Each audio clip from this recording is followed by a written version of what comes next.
무엇을 선택하시겠습니까? 라고 하는 글 가운데 이런 내용이 제 눈에 들었습니다. 여러분들이 한번 머릿속으로 한번 선택해 보시기 바랍니다. 편안한 길을 택하면 보이는 경치는 언제나 같고, 즐거운 길을 택하면 보이는 경치는 언제나 바뀐다. 그러면서 몇 가지 선택에 관한 이 글이 이렇게 쭉 나오더라고요. 다른 것보다도 편안한 길을 선택하시겠습니까? 아니면 즐거운 길을 선택하시겠습니까? 편안한 길을 택하면 보이는 경치는 언제나 같죠. 그냥 빨리 그냥 샥 지나가니까. 그러나 즐거운 길을 택하면 당연히 보이는 경치가 언제나 바뀌어질 수밖에 없죠. 그렇다면 여러분은 어느 길을 택하겠습니까? 제가 왜 이 글을 인용하는가 하면, 우리는 그냥 전 즐거운 길을 가야죠. 아마 대부분 그런 마음 가질 겁니다.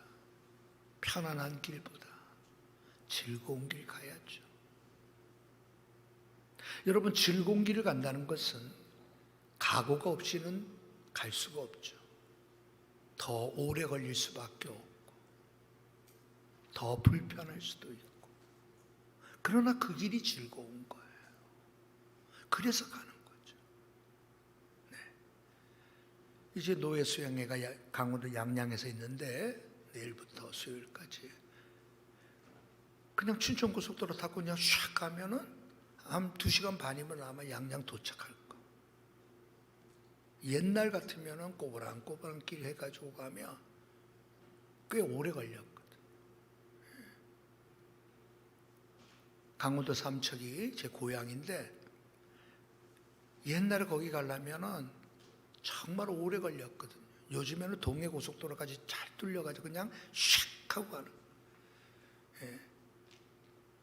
서울 도심만 벗어나면 보이는 광경은 다 똑같아 그냥. 왜? 편한 길이거든. 빠른 길이고 쉬운 길이죠. 근데 옛날처럼 한계령도 넘고 대관령도 넘고 굽이 가는 길이라고 한다면 시간은 더 걸리죠. 더 불편하죠. 그러나 보이는 거는 다 달라. 자, 사도 바울이 믿음의 아들 디모데에게 오늘 자신의 삶을 되돌아보며 회상하는 그런 내용입니다. 자기가 어떤 길을 걸어왔었는가를 디모데에게 전해주고 싶은 내용이 있었던 거예요. 지금 디모데 전서를 쓸 이 당시는 사도 바울이 1차 감옥에 갇혔다가 풀려나온 직후에, 여러분, 감옥에 갇혔다가 이제 자유의 몸이 된 상태에서 디모데가 에베소에서 목회하는 젊은 디모데가 떠올랐던 겁니다. 당시에는 여러분, 우리가 알다시피 영지주의라는 이단과 율법주의라고 하는 이단들이 교회 안에 어지럽힘을 가져온 이단들이 있었잖아요. 자, 그들과 함께 맞서 싸우며 목회를 하는 디모데에게 감옥에서 풀려나온 바울은 자기 자신의 이제 삶의 여정 가운데 있었던 일들을 말해주고 싶은 거예요. 그게 나를 능하게 하신 그리스도 예수 우리 주께 내가 감사한다는 말이에요. 우리가 알다시피 사도 바울이 편안한 길, 순탄한 길, 그냥 여러분 편안한 길로 그가 걸어왔던 것 아님을 우리는 너무나 잘 압니다. 그가 걸었던 길은 사람들이 보기에는 험한 길이었고 불편한 길이었고, 그가 걸었던 그 길은 사람들은 다 머리를 절레절레 흔들 수밖에 없는 길이었어요. 사도 바울이 1차 전도 여행을 떠날 때, 선교 여행을 떠날 때 이제 구브로 섬에 들렀다가 바보에 이르게 돼요.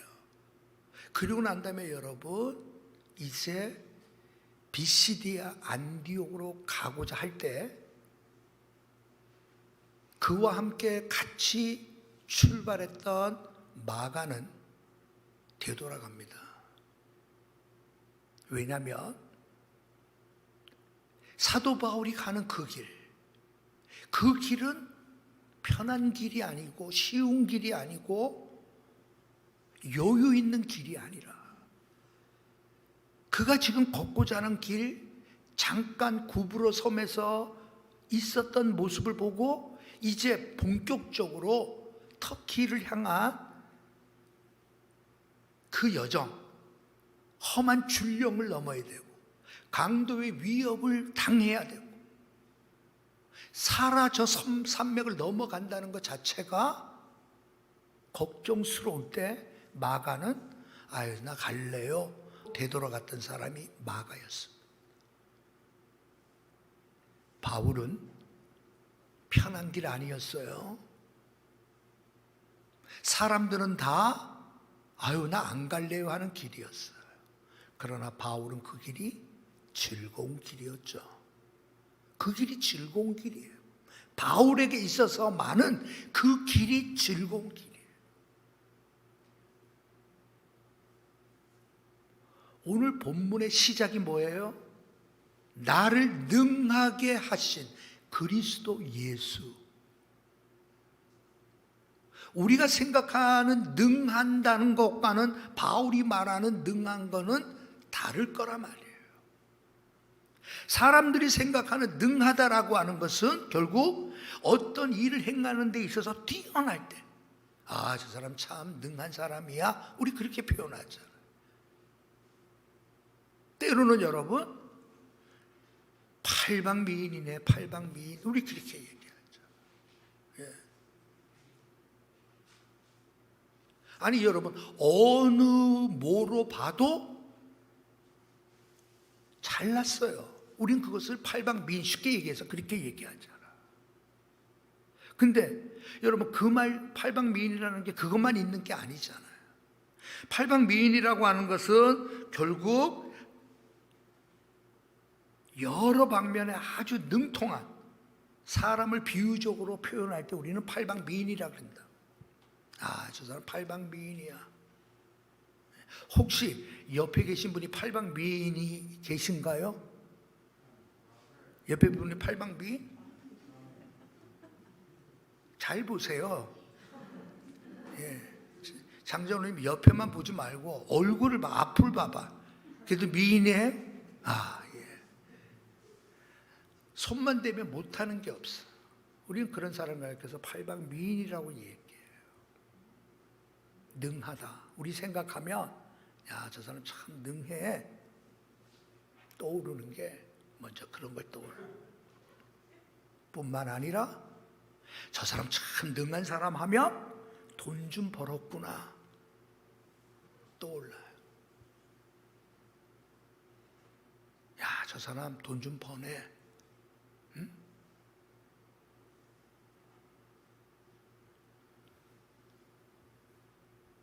높은 자리에 올라가면 사람들은 야, 저 사람 참 능력 있네 그러잖아요. 능하다, 어떤 일을 해내는 능력을 말할 때 능하다 그렇게 표현한단 말이에요.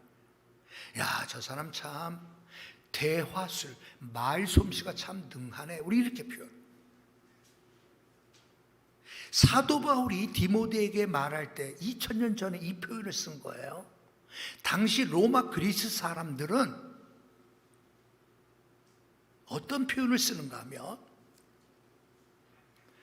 저 사람이 저렇게 위대한 인물 된 것은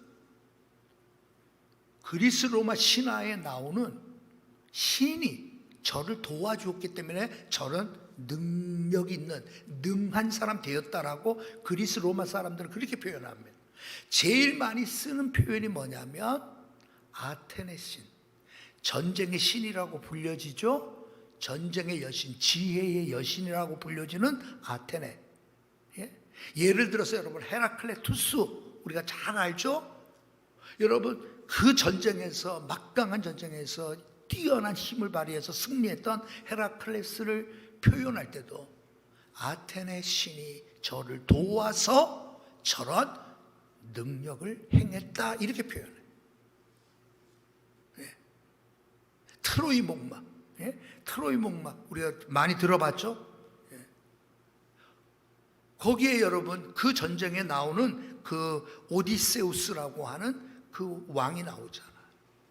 야, 어떻게 이겼대? 야, 그 긴 항해, 10년에 걸친 그 항해, 야, 어떻게 이겨냈대? 로마 사람들, 당시 바울이 말한 요 당시 사람들은 뭘 생각한다고요? 아테네 신이 도와서 이겼대. 그 신이 저를 도왔대. 라고 표현하는 시대입니다. 바로 이 시대가. 그런데 지금 사도 바울은 누구를 말하죠? 아테네 신을 말하나요? 아니죠. 나를 능하게 하신 그리스도 예수. 나를 능하게 하신 그리스도 예수. 여러분, 사도 바울이 능했다라고 하는 것은 우리가 생각하는, 오늘날 생각하는 어떠한 능력, 능히 해내는 일과는 전혀 상관이 없어요. 사도 바울이 여러분 능했기 때문에 돈 많이 벌었나요? 아니에요. 사도 바울이 능했기 때문에 높은 지위에 올라갔나요? 아니에요. 사도 바울이 여러분 능이 있어서 그로 하여금 여러분 당대에 존경받고 추앙받는 인물 됐나요? 아니에요. 그럼에도 여러분 그는 자기 스스로 뭐라고 말하죠? 나를 능하게 하셨다라고 표현을 해요. 자기만의 생각일까요? 착각인가요? 디모데에게 나를 능하게 하신 그분에 대하여 말해주고 싶은 거예요. 그래서 제가 처음에 인용했던 그 문구를 생각해봤어요. 편한 길을 택하며 경치는 언제나 같아요. 그러나 즐거운 길을 택하며 경치는 언제나 달라져요. 그리스도 예수는 우리로 하여금 무엇을 선택하게 할까요? 예수를 따르는 삶, 주님과 동행하는 삶, 주님을 위해서 사는 삶이 이렇게 즐거울까? 사도 바울은 요걸 말해주고 싶어요. 아이, 그게 뭐가 즐겁겠어? 아이, 그게 무슨 재미있겠어? 그럴 거 아니에요. 세상 사람들은 우리가 교회에 와서 예배 드리는 것을 보고 아유, 그렇게 답답하게 어떻게 한 시간을 있어? 근데 여러분, 우리는 예배 드리는 것이 어때요? 즐거운 거예요. 예배하는 이 시간이 기쁜 거예요. 교회 오는 이 시간이 너무나 행복한 거예요. 우리는 그 길을 선택한 사람이란 말이에요. 우리는 그 길을 가는 길에 있어서 한 번도 우리는 생각해 보지 않아요. 갈까 말까. 우리는 한 번도 생각하지 않아요. 왜? 당연히 가는 길이에요. 내가 만나는 누군가에게 예수에 대하여 이야기를 해주는 일, 여러분 어려운 일이라고 하지만 어떤 사람에게는 그게 즐거운 일이 있어요. 어저께도 우리 목사님들 노웨이 행사가 있어서 차 마시면서 이렇게 쭉 얘기하는데, 아이고, 한 분이 그러더라고. 아이고 목사님, 아이고 참 사람 정말 저쪽 시골에 연천 그쪽에서 이렇게 자기 부부랑 팥빙수를 먹는데, 팥빙수를 먹으려고 가게 가는데 그 가게 앞에서 누군가가 안녕하세요 그러더라는 거예요. 깜짝 놀랐다. 아니, 연천에서 나를 알아보다니 누군가. 나중에 알고 봤더니 우리 노회 목사님의 아들이라. 목사님의 아들이 목사님 안녕하세요.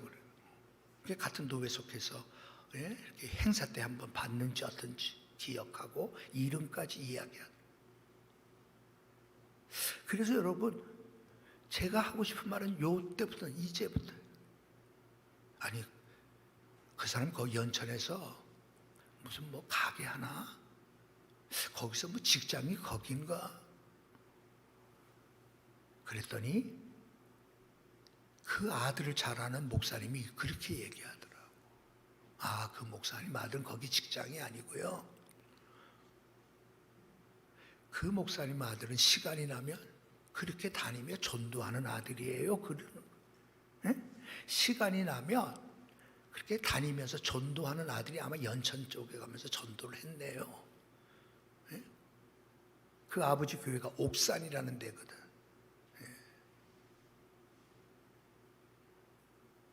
누군가에는 여러분, 내일, 다음에 할게, 우리. 7월 15일 날인가 우리 용영 초등학교 앞에서 이틀 동안 어린이 전도 겸 우리 전도할 거예요. 와서 같이 전도합시다 해가지고 전국에 있는 여러 목사님들이 우리 교회를 생각하고 전도해야죠. 감사합니다. 하십시다. 그래서 이제 할 거예요. 누군가에게는 여러분 전도하는 그 일이 고된 일이고 힘든 일이고 달갑지 않는 일이고 피하고 싶은 일일 수 있지만 어느 누군가에게 그 길은 즐거운 길이에요. 어느 누군가에게 그것이 영광스러운 일이야. 자, 사도 바울이 나를 능하게 한 그리스도 예수라고 말할 때 그가 말하고 싶은 나를 능하게 하셨던 것이 어떤 거예요? 세상 것 아니에요. 세상 거 아니에요. 이전에 즐기던 세상 일 아니에요. 이전에 내가 가졌던 나의 목표, 사도 바울에게는 이제는 아니에요. 그죠? 아니 여러분, 어느 누구나 높은 데 올라가고 싶고, 어느 누구나 여러분 인정받고 싶고, 어느 누구나 많은 사람들이 따르며 환호를 받는 사람 되고 싶어 하죠.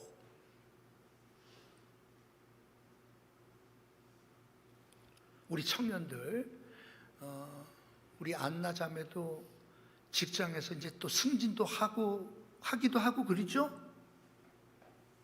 승진제도 없지 않죠? 우리 군인 청년 승진이 있죠? 군인도 진급 승진.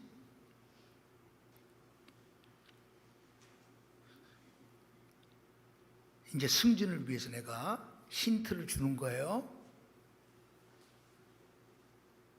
승진의 대상이 될 때 높은 곳으로, 높은 임원으로, 높은 자리로 올라갈수록 승진할 때 어떤 사람을 뽑을까?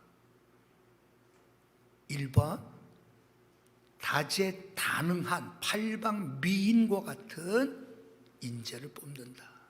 2번 인재를 뽑을 때 엣지녀와 같은 사람을 뽑는다. 내가 무슨 엣지녀란 말 내가 어떻게 알겠어? 내가 뭐 TV 드라마 보는 것도 아니고, KBS 드라마 직장의 신이라는 뭐 드라마가 있나 봐요. 거기에 나오는 대사 가운데 하나야. 내가 뭐 봤어 알지. 근데 표현이 재밌더라고. 나는 어떤 길을 선택할 건가? 나는 어떤 길을 가야 될 것인가? 사도 바울은 왜 나를 능하게 하신 예수 그리스도라고 말할까? 그가 걸었던 길은 내가 생각한 그런 능한 길이 아닌데 뭘까? 막 이런 생각을 하다가 이것저것 찾아볼 거 아니에요. 게다가 요즘에 젊은이들이 쓴다는 엣지녀, 쉽게 얘기해서 팔방미인과 같은 다재다능은 없지만 한 가지 분야에 대하여 특출난 재능을 가진 사람을 애찐여라고 이렇게 얘기한대요. 네. 우리 안나는 애찐여가 되겠죠? 우리 애찐남이 되겠고. 네. 자, 그러면 누굴 뽑을까? 네. 누굴 뽑을까? 네. 아론의 형제 누굴 뽑을까? 아, 애찐여를 뽑는다.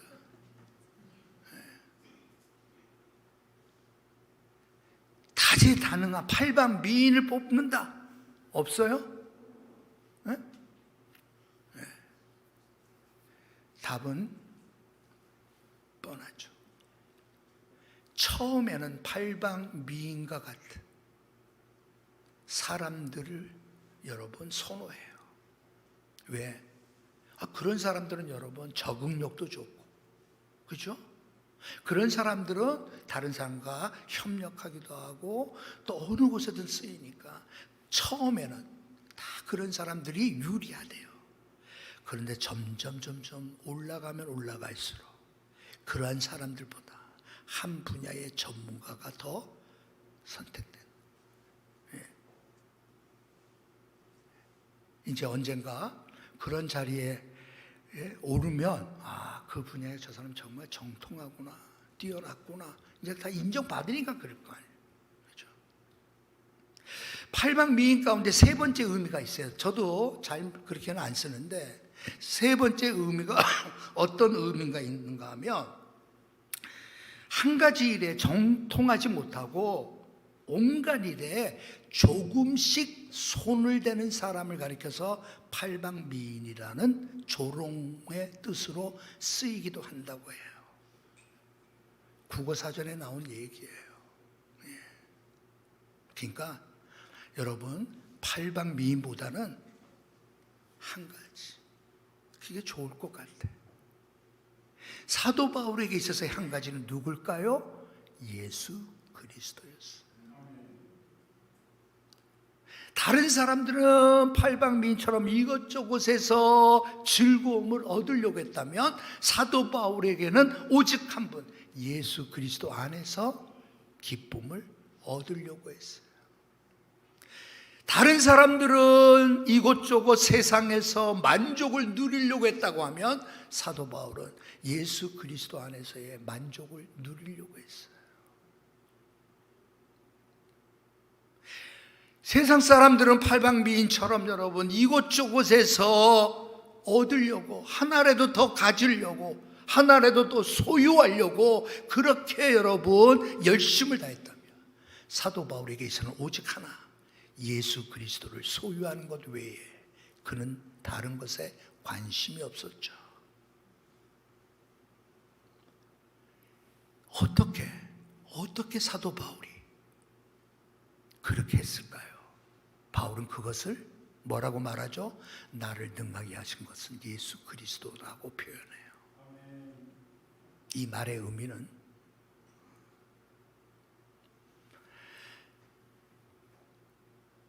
과거에 내가 알고 있던 예수랑 지금 내가 알고 있는 예수랑 달라도 너무 다르다는 것을 말하는 거예요. 나를 능하게 하신 예수 그리스도가 과거에는 어떤 자였죠? 박해의 대상이었죠. 핍박의 대상이었죠. 폭행의 대상이 예수 그리스도였어요. 그래서 그 예수를 믿는 사람을 잡으려고 했고, 예수 믿는 사람을 쫓아서 다메섹이라고 하는 곳까지 여러분 달려갈 정도의 열정의 사람이 사도 바울이었죠. 그 예수가 이제는 바뀌어졌단 말이에요. 이제는 여러분, 내가 그 예수를 때문에 핍박당하는 것도 감사하고, 내가 그렇게 박해하려고 했던 그 예수님 때문에 내가 박해당하는 것도, 내가 돌에 맞는 것도, 내가 핍박을 받는 것도, 그것이 그에게는 즐거움이었단 말이에요. 변해도 이렇게 변할 수가 없었죠. 이게 사도 바울이 능한가 말을 하는 내용입니다. 사도 바울이 내가 능했다라고 말한 것은 나는 변했다는, 나를 능하게 하신 예수 그리스도라고 말하는 것은 내가 예수 그리스도에 완전히 나는 반해버렸다라는 거예요. 그 예수 그리스도에 푹 빠졌다라는 거예요. 나는 예수 그리스도 밖에는 나는 모른다는 거예요.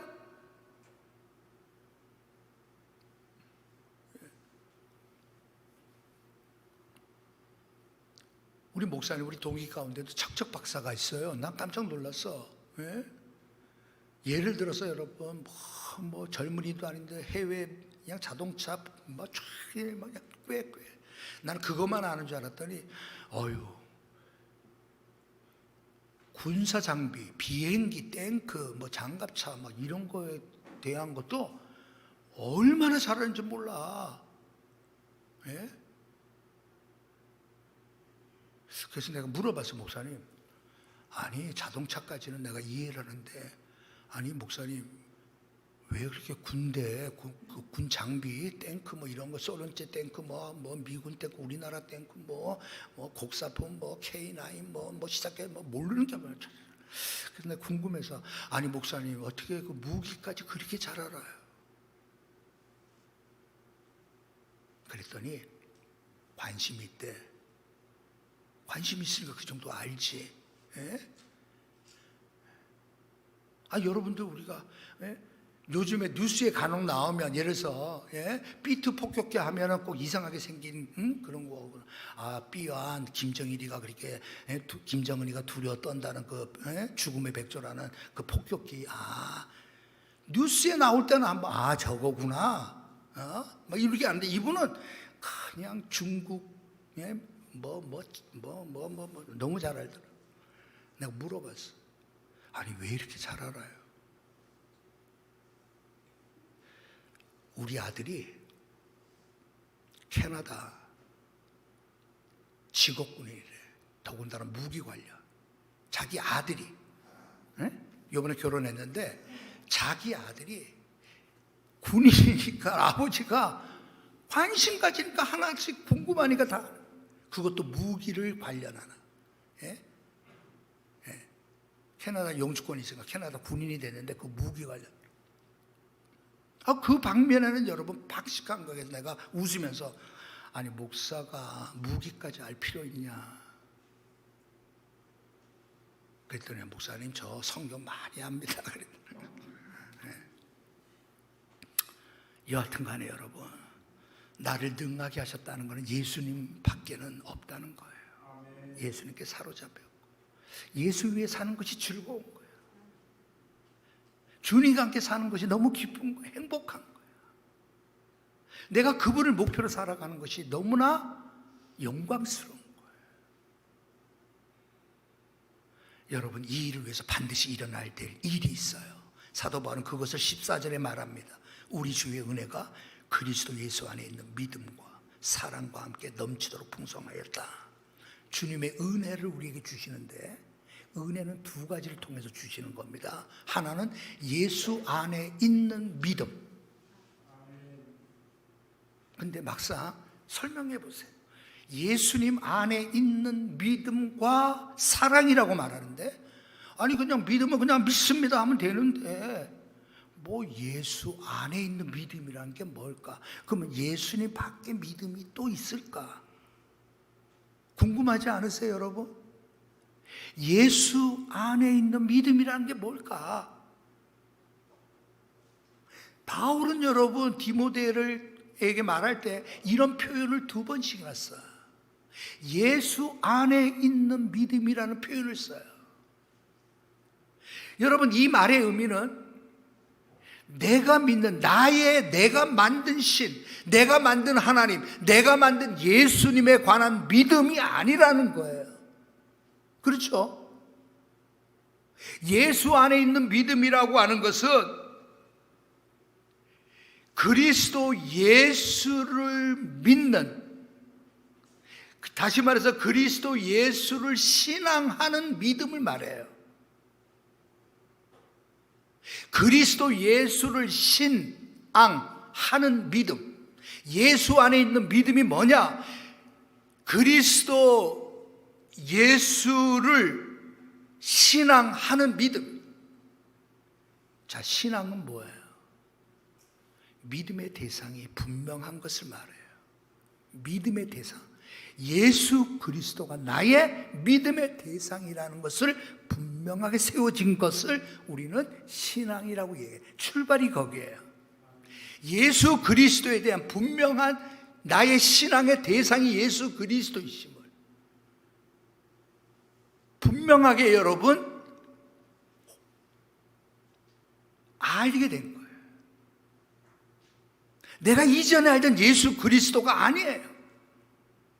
내가 정말 신앙으로 내 신앙이 날마다 살아있는 신앙이라면, 그 신앙을 소유한 사람이라면 내가 알고 있던 예수 그리스도가 오늘은 달라 보이는 거예요. 다르게 느껴지는 거예요. 어마어마한 분이고 영광스러운 분이고 내가 알고 있던 그 예수가 이와 같이 위대한 분이고 크신 분이라는 것을 여러분 우리가 알아갈 때, 느껴질 때, 체험할 때 뭐예요? 신앙의 첫 번째가 됐다라는 거예요. 예수 그리스도를 신앙하는 믿음을 예수 안에 있는 믿음이라는 표현을 쓴 거예요. 그 신앙을 내가 다시금 설명해 주는 거예요. 그래서 그분이 말씀하신 것, 그분이 말씀하신 것을 굳게 믿고 따르고 지켜가는 것이 신앙이에요. 신앙은 내 신앙의 대상, 내 믿는 믿음의 대상이 무엇인가를 분명히 붙드는 거예요. 확신하는 거예요. 주 예수밖에 없습니다. 나의 구주는 예수 그리스도밖에 없습니다. 나를 구원하실 자는 주님밖에 없습니다. 나를 이와 같은 상황에서 나를 건져주실 분은 주님밖에 없습니다. 나는 주님을 믿습니다 라고 붙드는 거예요. 첫 번째. 그렇다면 어떻게 한다고요? 그분의 말씀하시는 것을 지켜나가는 거예요. 그분의 말씀하신 것을 지켜나가는 거예요. 그것을 통틀어 뭐라고요? 신앙이라고 표현하는 거예요. 자, 예수 안에 있는 믿음을 사도 바울은 언급합니다. 내 믿음이 아니에요. 내가 믿고 싶은 대로 믿는 믿음이 아니에요. 내가 만든 신을 믿는 게 아니란 말이에요. 내 편리대로 만들어 놓은 신을 믿는 것이 아니란 말이에요.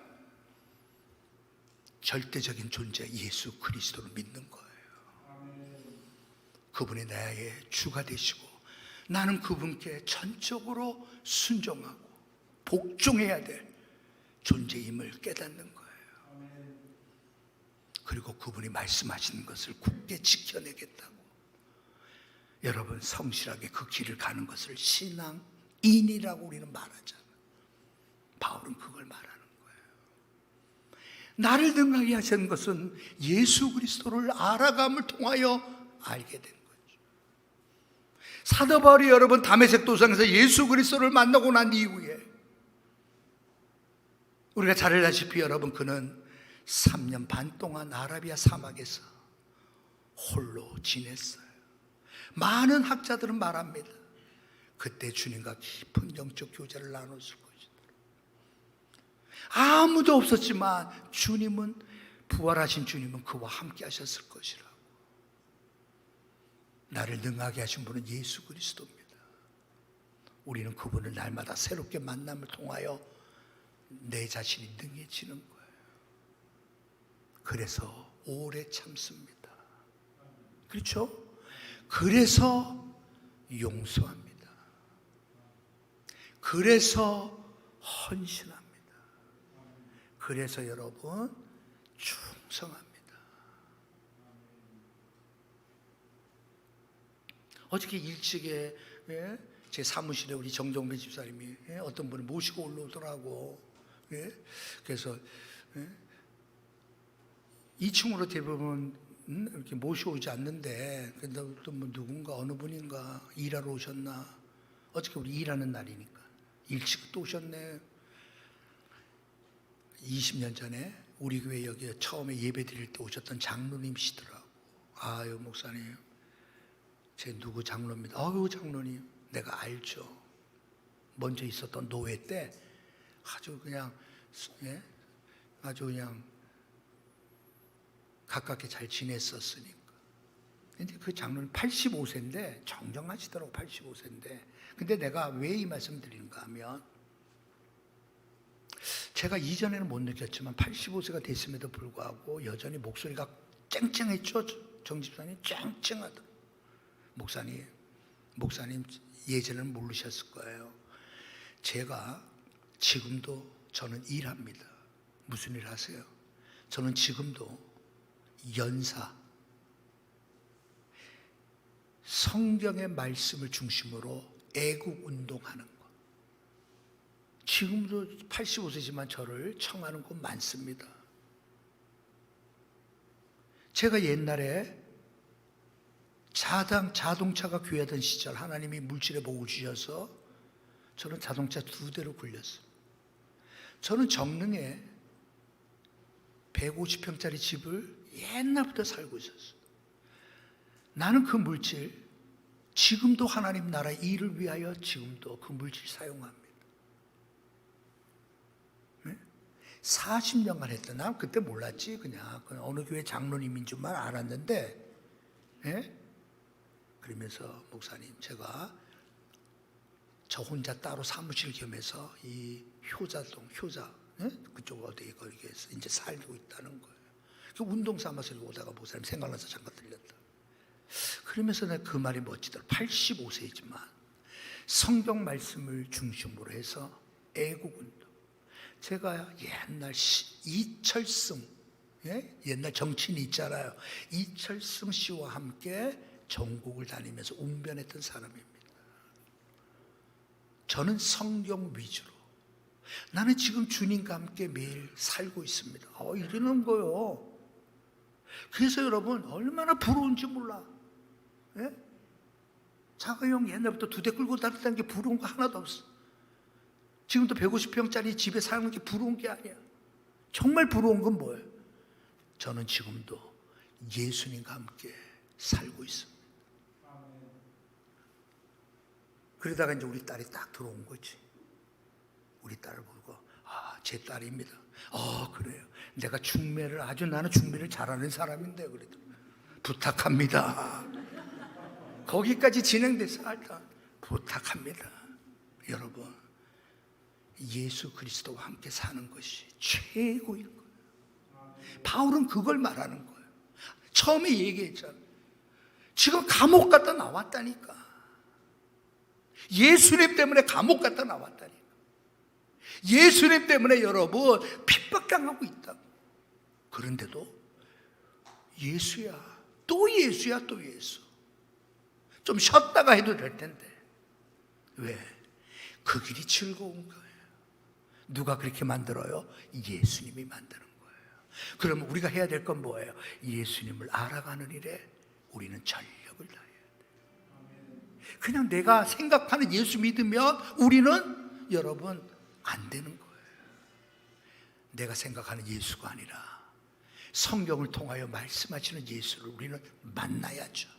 그 예수를 붙들어야죠. 그리고 그 예수가 나의 삶을 변화시켰어. 통째로 나의 삶을 변화시켰어. 내가 가는 방향을 바꿔버리고, 내가 붙들고자 하는 것들이 얼마나 허망된 것이고 헛된 것이고 가치 없는 것이고, 영원한 하나님 나라에 들어갈 때 그 모든 것들이 얼마나 나의 걸음을 무겁게 해왔던 것들을 깨닫게 되어지는 그날, 우리는 예수님을 더 사랑하게 되겠죠. 복된 은혜가 여러분에게 일어나기 주님의 이름으로 축원합니다.